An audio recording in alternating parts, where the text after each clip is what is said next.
শুক্রবার সকাল থেকেই তৃণমূল নেতামন্ত্রীর বাড়িতে ফের ইডির হানা। তৃণমূল নেতা তাপস রায় থেকে শুরু করে দমকল মন্ত্রী শ্রী সুজিত বসুর বাড়িতে ইডি আধিকারিকেরা তল্লাশি চালাচ্ছে। সন্দেশখালীর ঘটনার পর এরাজ্যে ফের ইডির হানা। তৃণমূল নেতৃত্বকে কটাক্ষ করলেন বিরোধী দলনেতা শুভেন্দু অধিকারী। কি বললেন তা শুনুন। চোরেদের বাড়িতে ইডি যাবে, এটা মিউনিসিপাল রিক্রুটমেন্ট স্ক্যাম। আপনারা অতীত ইতিহাস জানেন। অয়নশীলের বাড়িতে, ভাইপো ঘনিষ্ঠ অয়নশীলের বাড়িতে যে হার্ড ডিস্ক এবং তালিকা পাওয়া গেছিল মিউনিসিপাল রিক্রুটমেন্টের, সেই তালিকা পাওয়ার পরে সিবিআই হাইকোর্টে মুভ করে যে আমাদের সেপারেট কেস করতে হবে, এসএসসি এবং প্রাইমারি রিক্রুটমেন্টে এটা আনা যাবে না। হাইকোর্ট বলে আপনি সেপারেট এফআইআর ট্রিট করতে পারেন।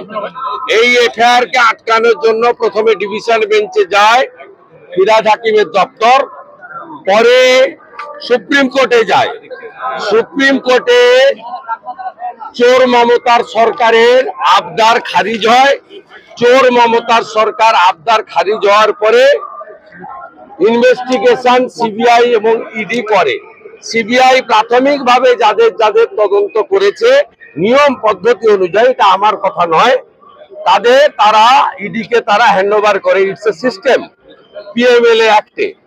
অর্থাৎ সুজিত বসুর পিএ সহ, ওখানকার সাউথ দমদমের চেয়ারম্যান পাঁচু বাবু সহ যাদের জিজ্ঞাসাবাদ করা হয়েছে, বরানগরের চেয়ারম্যান সহ, তাদের কাছে মেটেরিয়াল পেয়েছে বলেই এনফোর্সমেন্ট ডাইরেক্টরেট আজকের পূর্ণ দিনে পূর্ণ কাজ করতে ভোর ভোর বেরিয়ে পড়েছে। সুজিত বসু দক্ষিণ দমদম পুরসভাতে নিয়োগ দুর্নীতিতে সরাসরি যুক্ত।